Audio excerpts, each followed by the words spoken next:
कहानी हरी गोद short story episode 2। Uma को जब भी किसी भाभी के गर्भपात की खबर मिलती तो उसका मन घृणा और क्रोध से भर जाता। ऐसा कोई कैसे कर सकता है अपने ही बच्चे के साथ।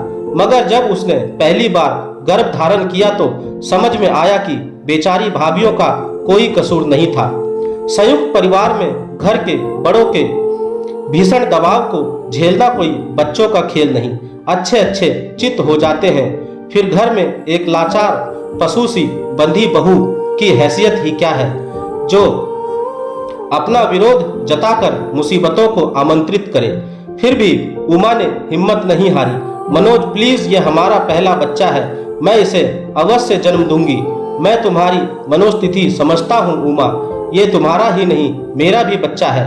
माँ को तो मना लूंगा, मगर ये जो रिश्तेदार की फौज आसपास जमा है जो आग में घी डालती है, उससे कैसे निपटूं? मनोज भी परेशान था। चाहे जो भी हो, मैं सोनोग्राफी नहीं कराऊंगी, जैसे भी हो मांझी को तुम्हें मनाना ही पड़ेगा, उमा बोली। बच्चे को लेकर उमा किसी भी समझौते के तैयार नहीं थी। अतः एक योजना के तहत उमा मायके चली गई और जब मांझी को उसके गर्भ की खबर लगी तब गर्भपात के लिए बहुत देर हो चुकी थी। पहला बच्चा था, इसलिए उमा की नासमझी का नाटक मांझी समझ नहीं पाई। फिर गुड़िया का जन्म हुआ था जिसे मांझी ने मुझे मन में स्वीकार किया। उसके जन्म पर ना तो कोई जागरण हुआ ना ही बधाई के गीत गाए गए, मगर उमा और मनोज खुश थे। कोई और करे ना करे, वो अपनी नन्ही सी जान को बेहद प्यार करते थे। 2 साल बाद उमा फिर गर्भवती हुई, पर इस बार मांझी पूरी तरह से सजग थी। वो पहली भूल को किसी भी कीमत पर दोहराना नहीं चाहती थी। उमा की छोटी हरकत पर भी उनकी पैनी नजर थी। वो बच ना सकी। माँ के इमोशनल ड्रामे, रोने धोने और क्लेश के बचने के लिए मनोज अनचाहे मन से ही सही उमा पर दबाव डालने लगा।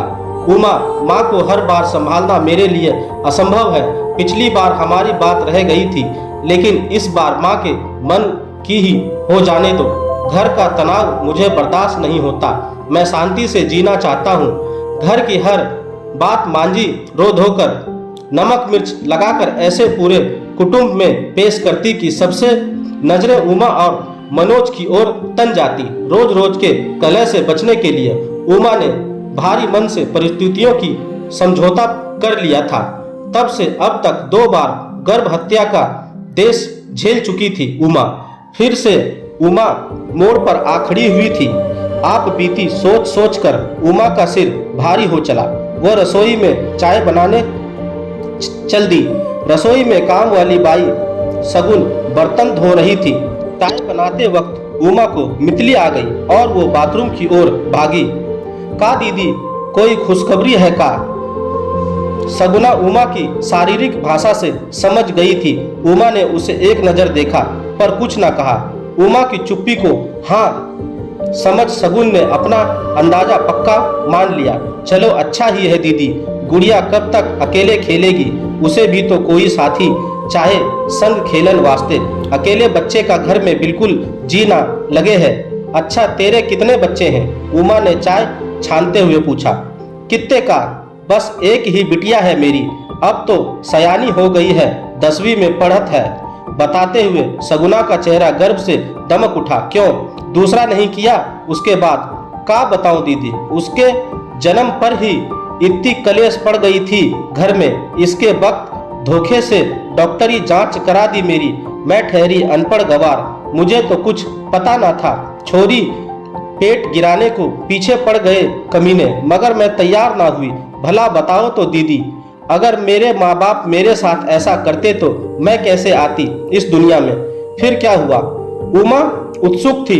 होना का था दीदी, मैंने अपनी सास और मर्द को जो खरी खोटी सुनाई के पूछो मत। मैंने साफ कह दिया कि माना मैं अनपढ़ गवार हूँ, मगर हाथ पैर से सलामत हूँ। कैसे भी करके अपना और छोरी का पेट पाल लूंगी। तेरे दरवाजे पर ना आऊंगी रोटी मांगने। मेरी कोख की तरफ आंख उठा के भी देखा तो अच्छा ना होगा। बस मेरी सास ने मुझे घर से निकाल दिया और तेरे आदमी ने नहीं रोका तुझे? उमा ने पूछा। वो क्या रोकता, वो तो अपने माँ का पिछलग्गू था। मैंने भी सोचा परे हटाओ ऐसे मर्द को जो दुख दर्द में अपनी जोरू का साथ ना देकर माँ के पीछे जा छुपे, जो अब काम ना आया, कुछ बुरी पड़े पे क्या काम आएगा। बस दीदी, अब तो खुद कमा खा रही हूँ और बिटिया को पढ़ा लिखा रही हूँ। इसकी ही बात करती हूँ उसे, दुनिया से कुछ उम्मीद मत करियो, खुद मजबूत बन। उमा सगुना की बातें सुन अवाक रह गई। इस बुराई की जड़ें उसके घर तक ही नहीं, दूसरी बसी गरीब की बस्ती में भी फैली थी। तुम लोगों में भी होता है ये सब? उमा ने हैरानी से पूछा।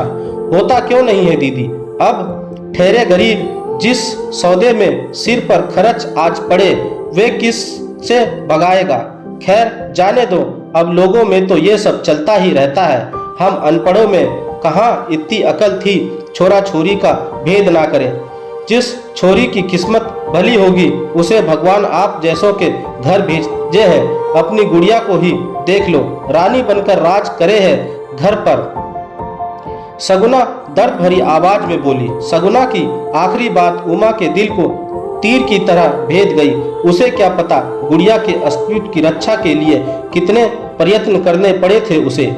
बेटियों को मारने का चलन अनपढ़ों से ज्यादा पढ़े लिखे संपन्न परिवार में है, जो अपना जीवन भगवान की इच्छा से नहीं बल्कि अपने समीकरणों पर जीना चाहते हैं।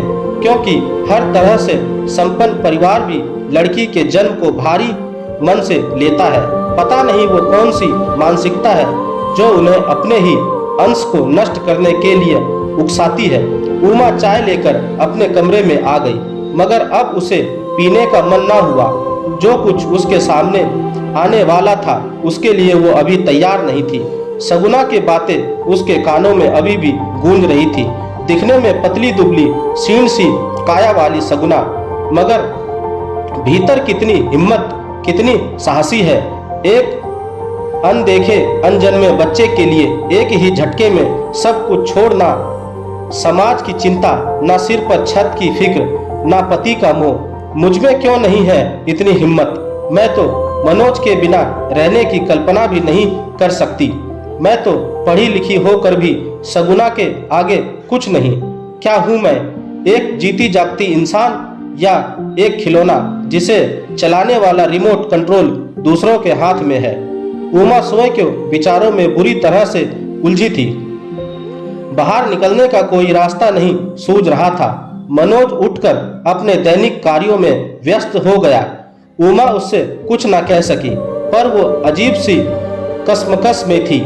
थोड़ी देर में मांझी भी आ गई। उमा की खराब तबीयत की वजह से समझ आते ही मांझी खुशी से फूली नहीं समाई और बोली, मैं जानती थी ऐसा ही होने वाला है। देवी माँ मुझे निराश नहीं करेगी। उसने तो रात को ही मुझे ध्यान में बता दिया था कि मेरे घर पोता आने वाला है। अपनी तीव्र इच्छाओं की पूर्ति की खबर सपने या कल्पना में अपने इष्ट देवी देवता से सुनी। ईश्वर वाणी नहीं बल्कि अपने ही मन का बुना भरमजाल है। ये बात मांझी नहीं समझती थी।